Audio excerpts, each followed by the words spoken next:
Having made the decision to marry my boyfriend Ethan and paying a visit to his family's abode for introductions on the appointed day, I encountered a startling rejection from all his kin. Their chilling words echoed, "Never reach out to us again. Your voice is unwelcome." It seemed their upbringing, steeped in adulation for their physical charms, had fostered an environment of harshness and envy towards those who possessed what they lacked. Regrettably, I found myself the unwitting target of their jealousy, with even my father-in-law and brother-in-law silently aligning with their rejection. Yet, several months passed, I had the sweet satisfaction of orchestrating a masterful revenge upon these four.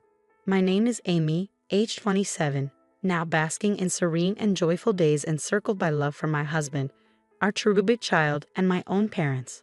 The genesis of this newfound contentment traces back 3 years, when I was just 24.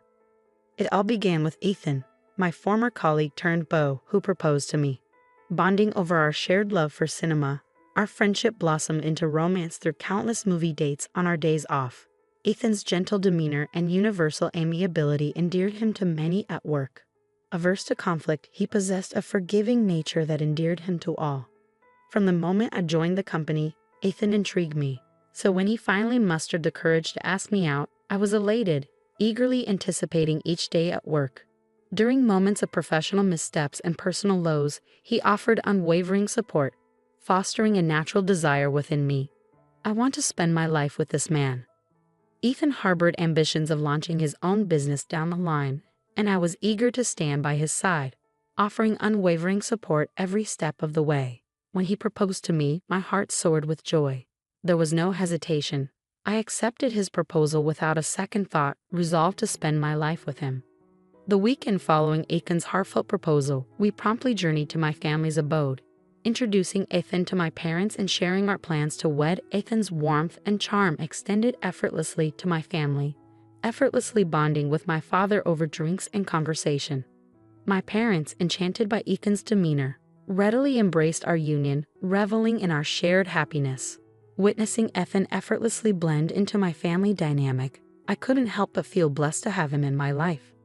As the weekend waned, our sights turned to meeting Ethan's family. While I realized I hadn't gleaned much about them from Ethan, I brushed aside any concerns, presuming his independence might have led to infrequent contact with his parents. The eve of our visit, during a casual phone call with Ethan discussing our plans for the morrow, he cryptically mentioned, "My parents might come off a bit peculiar, but don't dwell on it too much." His words sparked a twinge of apprehension, but with the early morning looming, I chose to set aside any worries and retire for the night around 10 p.m. The following day, Ethan and I rendered his vows at the station, embarking together towards his family residence. It marked my inaugural visit to his familial abode, and despite my attempts to quell my nerves, a persistent jitteriness lingered throughout the morning. Walking alongside Ethan, his words seemed to blur amidst the frantic thudding of my heart. Before us loomed a majestic mansion, reminiscent of a fairy tale castle. The sprawling garden only intensified my trepidation as I pondered Ethan's upbringing in such opulent surroundings. Yet, his reassuring smile offered some solace as he gently remarked, "Feeling nervous? It's all right, let's proceed." Upon the grand entrance, my mother-in-law greeted us warmly, her graceful demeanor and impeccable appearance exuding elegance. Her welcoming demeanor momentarily eased my apprehension. Once inside, the rest of the family, save for my mother-in-law, greeted me with smiles, alleviating some of my unease. Finding myself warmly embraced, I settled onto the sofa, engaging in pleasant conversation over dinner before proudly announcing our engagement to all present. Ethan's family beamed with delight, particularly my mother-in-law and sister-in-law, who expressed their excitement at welcoming me into the family with endearing words. "We're thrilled to have such a charming addition to our family." Their warm reception touched me deeply, fostering a sense of belonging. As the pleasant conversation flowed, I learned more about Ethan's family. His father managed a successful company specializing in package tours, while his brother, an executive director within the same company, harbored aspirations of eventually assuming its leadership. Meanwhile, my mother-in-law and sister-in-law gracefully balanced their roles as homemakers, enriching their lives with pursuits like dance classes and flower arrangement lessons. My sister-in-law, radiating confidence with her impeccable appearance, left a lasting impression. Meanwhile, my father-in-law's kindness and affable demeanor put me at ease, his engaging conversation effortlessly quelling any nerves. I found solace in his amiable presence, genuinely grateful for his warmth. However, the harmonious atmosphere was briefly disrupted by a question from my father-in-law, inquiring about my employment status at the same company as Ethan. I clarified that I held a permanent position, having joined as a regular employee following my graduation from Harvard University. His pride in my accomplishments was palpable, his admiration evident as he praised my achievements. The ensuing praise from both my father-in-law and Ethan left me feeling slightly embarrassed yet profoundly touched by their words of admiration and support. In reality, my journey led me to a prestigious university in the United States, where I dedicated myself to studies even at the expense of sleep during my high school years. My parents, despite limited means, toiled relentlessly to afford my college education.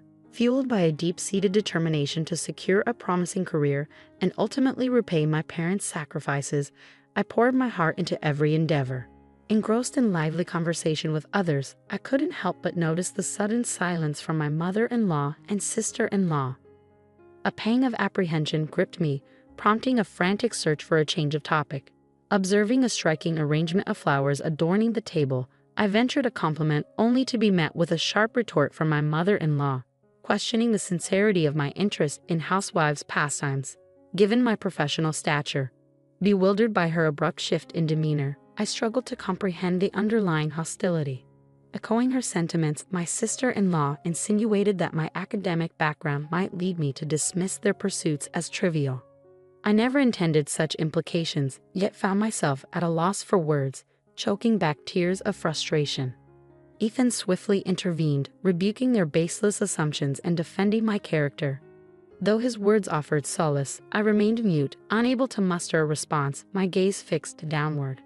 Surveying the room, I noted my father-in-law, inebriated and slumbering on the sofa since noon, alongside my disinterested brother-in-law, idly scrolling through his phone. Sensing the palpable tension, Ethan tactfully suggested bringing the gathering to a close, offering a much-needed reprieve from the stifling atmosphere. As we made our way back to the station, Ethan offered his apologies, explaining, "I'm sorry about today. My mom and sister have quite the pride. They're particularly touchy about their high school education." Later, Ethan revealed that his mother-in-law had worked at a flower shop straight out of high school, where his father-in-law had become enamored with her at first sight. A captivating beauty, she drew numerous customers to the shop daily. Through persistent pursuit, his father-in-law won her affections, and they eventually married, with him still seemingly wrapped around her finger to this day. Similarly, his sister-in-law, a striking woman, had reconnected with Ethan's brother-in-law at a high school reunion in their early 20s. Enchanted by her transformation, he pursued her relentlessly until they became a couple. Like his father-in-law, Ethan's brother-in-law appeared to acquiesce to his wife's wishes without question. Despite my advanced education, I struggled to comprehend their insecurities. They were both beautiful women with devoted husbands who adored and protected them. Yet, I couldn't shake off a lingering sense of unease, questioning whether marriage would truly be as harmonious as I had envisioned. Nonetheless, with the family's blessings secured, we forged ahead with wedding plans, hoping that open communication would bridge any divides. "Rest assured, Amy, I'll always stand by your side," Ethan reassured me, instilling a sense of optimism within me. After months of meticulous planning, the day before our wedding arrived, only to be disrupted by an unexpected phone call from Ethan's mother. As Ethan's voice rose in disbelief, I listened in shock to his revelation that his parents had suddenly decided not to attend the wedding due to a forgotten trip they had booked for the same day. Stunned and bewildered by this unforeseen turn of events, we attempted to reach them for an explanation to no avail, met only by the incessant ringing of unanswered calls. Perplexed by the abrupt turn of events, we hastened to Ethan's parents' house, only to find it dark and deserted, indicating their absence. I voiced my concerns to Ethan, recalling the tense atmosphere during my previous visit, questioning if I had inadvertently offended his mother and sister. Ethan attributed their demeanor to their prideful nature, acknowledging that highly intelligent individuals often bore stubborn tendencies, but he remained uncertain of any specific grievances they held. Puzzled by his father's absence as well, Ethan explained that both his father and brother-in-law were inclined to defer to their wives, likely aligning with them to avoid discord. His distress was palpable, leaving me at a loss for words. Ultimately, our attempts to contact Ethan's family proved futile, compelling us to proceed with the wedding sans their presence. We were left bewildered by the unfolding events, questioning the reasons behind their absence. Even if they genuinely forgot about their trip, I struggled to comprehend why they would prioritize it over their son's wedding. Upon learning of Ethan's family's absence, my own parents expressed understanding, though their expressions betrayed a hint of complexity, burdening me with a sense of guilt for causing them distress on what should have been a joyous occasion. During the reception, murmurs circulated among our guests, questioning the absence of Ethan's parents. Even our boss, who graciously offered a toast, inquired about their whereabouts, leaving us grappling for an appropriate response. Faced with the dilemma of revealing the truth, we opted to deflect inquiries by attributing their absence to illness. What was meant to be a day of celebration turned into one fraught with mental exhaustion. Days later, when Ethan and I visited his parents to relay the events of the ceremony, his mother's nonchalant demeanor and lack of remorse stung deeply. Suppressing my sadness to maintain familial harmony, I responded with a strained smile, concealing the hurt that lingered within. Ethan's voice cut through the tension like a knife, his words echoing with a mixture of disbelief and frustration. Canceling the day before the wedding, with all our relatives absent, is that even acceptable? If you had no intention of attending, you shouldn't have accepted the invitation in the first place. His sister-in-law's response only added fuel to the fire. I would have attended if Amy wasn't the bride, she declared coldly, leaving me utterly bewildered, my head spinning with confusion. Before I could make sense of her words, Ethan's mother-in-law launched her own accusation, attempting to deflect blame onto me. Don't lay all the blame on us. I wanted to witness my son's special day, but Amy ruined it. I'm a victim here too. I demand an apology. Ethan, sensing my shock, rallied to my defense. How can you blame Amy? She's done nothing wrong, he retorted, his voice tinged with incredulity. But the silence of Ethan's father-in-law, until now, was ominous. When he finally spoke, it was with a venomous intensity that sent shivers down my spine. Enough is enough. How dare you barge in here on our day off to complain? Is that all you came for? Get out.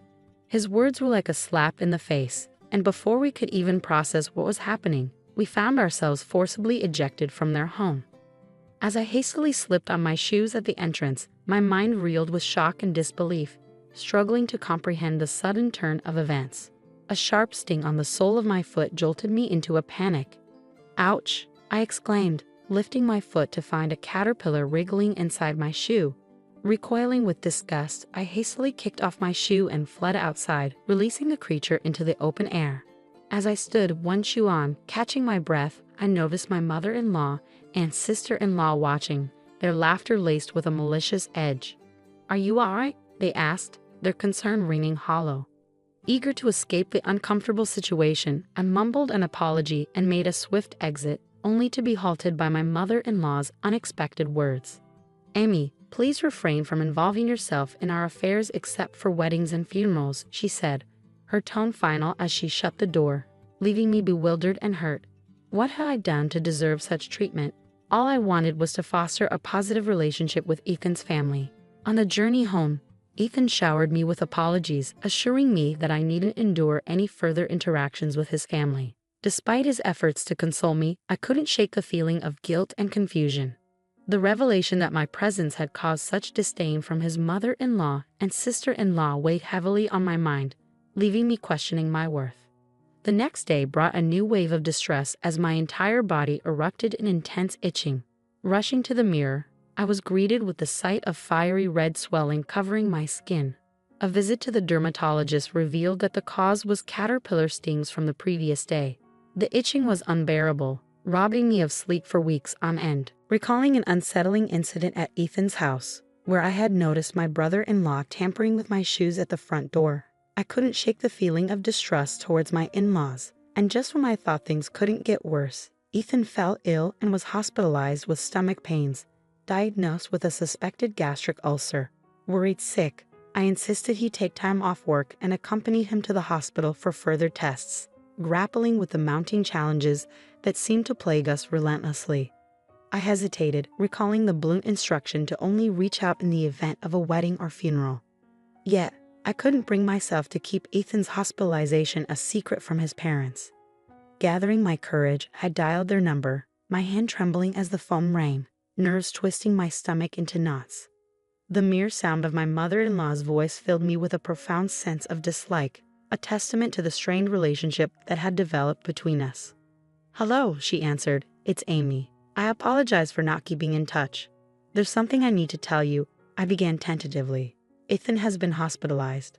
They suspect it might be a gastric ulcer, so he's undergoing tests," I explained, hoping for a shred of concern or empathy. "A gastric ulcer, huh? Probably from overworking," she dismissed callously. "Please spare me from such trivial matters. I'm busy," she added, brushing off Ethan's health concerns with callous indifference. "Trivial? Don't you care about Ethan?" I retorted, my frustration bubbling over. "I won't bother you anymore. I'll call Ethan directly," I concluded, my voice thick with disappointment. Before I could hang up, my brother-in-law abruptly took the phone. "You're too persistent. Can't you read the room?" he chastised. "Whether Ethan's in the hospital or not, your constant calls are irritating," he snapped before ending the call abruptly. The abrupt click of the line cutting off left me reeling, a surge of indignation coursing through me. The callous rejection from my in-laws, their harsh words cutting deeper than I had anticipated, shattered any lingering hope of reconciliation. In that moment, I made a solemn vow to myself. If they don't want me to contact them, fine. I want nothing to do with that family anymore. I'll never reach out to them again, no matter the circumstances. Following Ethan's recovery, which proved to be a mild gastric ulcer, he diligently adhered to medication, experiencing a notable improvement in his health. I recounted the entire ordeal to Ethan, who met my explanation with unwavering determination. "Let's distance ourselves from my family," he declared firmly. "The only person who matters to me now is you, Amy. If they can't accept you, then they're not family to me, regardless of blood ties." A year later, Ethan took the leap to pursue his long-standing aspiration of establishing a software sales business, leveraging his prior job experience. His relentless dedication paid off as he tirelessly worked towards realizing his dream. While our venture was still in its nascent stage, witnessing even a fraction of Ethan's vision materialize filled me with profound joy. Our happiness only multiplied with the arrival of our healthy baby boy a year into Ethan's entrepreneurial journey. My parents shared in our elation, frequently visiting us despite the lengthy journey from their home to ours. We opted not to inform Ethan's parents of our son's birth, certain that their indifference would remain unchanged. Their silence following our earlier confrontation offered a sense of relief, freeing us from the burdensome ties of a strained relationship. Several months later, as the global pandemic of the new coronavirus swept across the world, our country declared a state of emergency, urging citizens to stay indoors. News broadcasts were inundated with discussions of the pandemic's impact, particularly on industries such as restaurants and tourism. My heart ached for those affected, though I couldn't help but wonder about Ethan's father's package tour company. Yet it was a passing thought, and any satisfaction I derived from imagining its plight was fleeting. Despite the challenging circumstances, Ethan's business flourished. While the initial phase of our entrepreneurial journey saw some financial instability, recent months had brought a surge in income, surpassing even Ethan's earnings as an employee. Our future looked promising, a testament to our resilience in the face of adversity. During this period, Ethan began receiving numerous calls from his parents' home. Despite the persistent attempts at communication, Ethan appeared determined to avoid any interaction, intentionally ignoring the calls and disregarding voicemails left behind. I often reassured him, "You don't need to worry about me. It's all right to reach out to them." While I held a deep-seated disdain for his family, I couldn't shake the guilt of causing Ethan to sever ties with his own parents. Yet Ethan remained resolute in his stance, affirming, "Amy is my top priority, not my parents. If they can't accept you, regardless of their parental status, I can't hold them in high regard." I felt a mix of remorse and admiration for Ethan's unwavering loyalty. Despite Ethan's steadfast avoidance, the persistence of his parents was relentless. Daily calls went unanswered, and then one day, a letter arrived from his family home, bearing a startling message. "Our business is teetering on the edge of bankruptcy, and urgent financial discussions are necessary," it read. Their audacity was staggering. considering the estranged relationship they had imposed. We refused to entertain their demands, opting instead to let them face the consequences of their actions. Let them face the repercussions of their decisions, I remarked. Soon enough, my own phone began to ring incessantly. Occupied with work, I couldn't attend the calls, but a voicemail left a clear indication of Ethan's continued avoidance. It seemed they had resorted to contacting me despite my explicit instructions to the contrary. Reluctantly, I listened to the message left on my voicemail, which simply stated, "Is this Amy's number? If Ethan persists in his silence, I'll visit in person. Let him know." 2 days following the voicemail, Ethan and I found ourselves enjoying a rare day off together at home. Just as we settled in after lunch, the doorbell chimed, signaling an unexpected visitor. Peering through the monitor, I was met with the sight of my 4 in-laws standing at the doorstep. Surprised, I looked at Ethan, who let out a weary sigh. "We could just ignore them. They'll eventually give up," he suggested. However, I couldn't shake the sense of pity. "They've come all this way. It wouldn't hurt to let them in," I countered.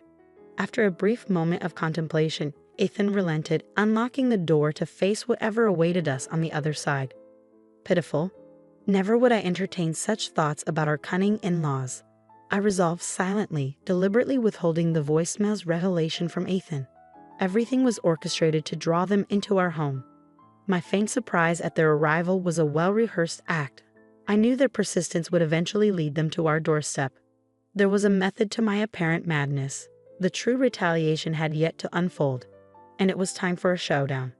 As the entire in-law clan stood at our front door, marching in without restraint upon entry, I couldn't help but express my exasperation. "Is it really that difficult to just open a door?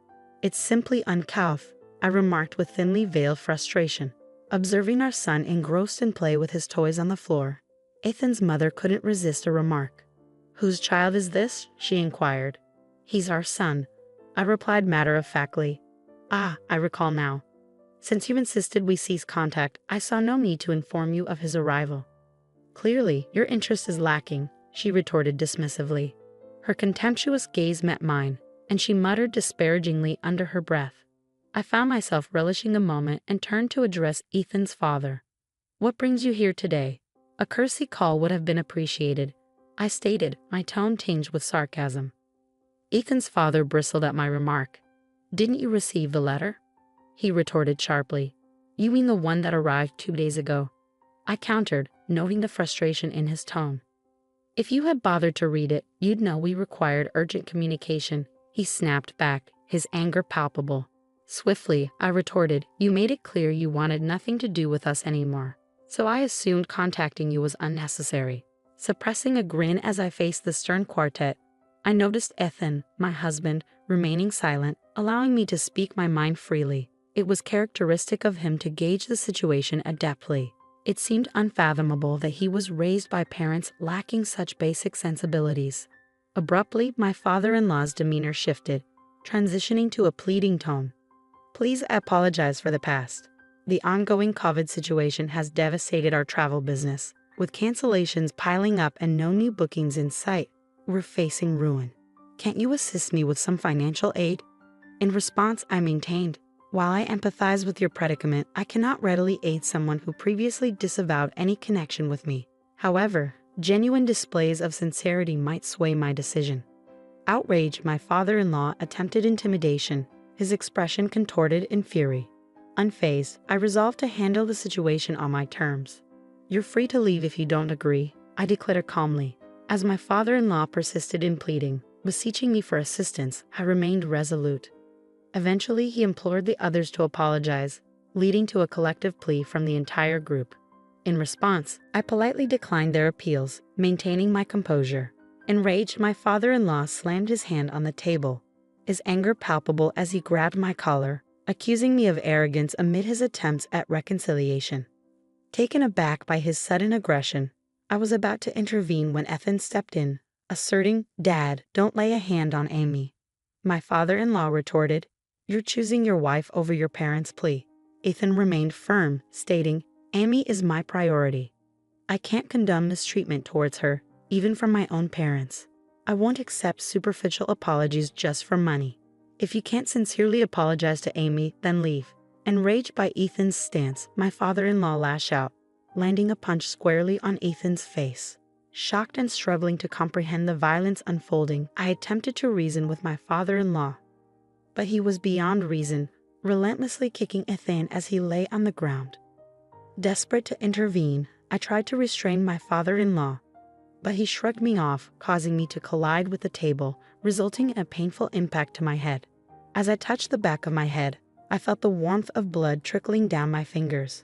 The other 3 family members, frozen in shock, watched as my father-in-law continued his rampage, demanding money and ransacking the room. In a moment of desperation, I opened the balcony window and cried out for help to the passersby below, screaming that I was in danger. Within minutes, the police arrived. Upon their arrival, my father-in-law swiftly changed his demeanor, feigning innocence and dismissing the chaos as a misunderstanding. He attempted to paint me as intoxicated and delusional, trying to downplay his violent outbursts with a disarming smile. I recounted to the officer, "Please apprehend this man. He assaulted both my husband and me, and he's been ransacking our home, demanding money." In response, my father-in-law vehemently denied the accusations and, with a burst of anger, punched a hole in the wall. Without hesitation, the officers arrested him on the spot. Subsequently, the other 3 family members were also taken in for questioning. It became apparent that my father-in-law would spend some time in jail. Thankfully, Ethan only sustained a minor injury, a cut and bruise on his cheek that healed quickly. However, the wound on the back of my head required 10 stitches, turning out to be more serious than initially thought. While I feel a pang of guilt for Ethan's injury, a sense of relief washes over me knowing that my in-laws have ceased their demands for money, possibly reflecting on their actions. As I later discovered, my father-in-law initially spoke highly of me, but my mother-in-law and sister-in-law's jealousy led them to manipulate him and my brother-in-law into treating me poorly. It's astounding how envy can alter one's behavior so drastically, leading to unforeseen consequences. It serves as a sobering reminder of the unpredictable nature of human emotions and the potential repercussions that follow. As anticipated, my in-laws faced financial ruin, their business collapsed, and their home was repossessed. Now they reside in a modest apartment, both nearing their 70s and struggling to secure employment. My brother-in-law, once privileged by his father's position, now languishes in a cycle of gambling at the casino, nearing 50 with no marketable skills. Meanwhile, my sister-in-law's attempts at job hunting are thwarted by her demanding demeanor, leaving her confined to their home. Following that turbulent incident, my father retired, prompting a decision for my parents and us to cohabit. Surprisingly, it was Ethan who proposed this arrangement out of concern for my parents' well-being in their twilight years. With my return to work, my parents graciously care for our son during the day, providing me with a sense of security in juggling childcare and my career. Surrounded by my beloved husband, caring parents, and our cherished son, life couldn't be more fulfilling. I am determined never to take this happiness for granted and to always remain grateful for the blessings bestowed upon us.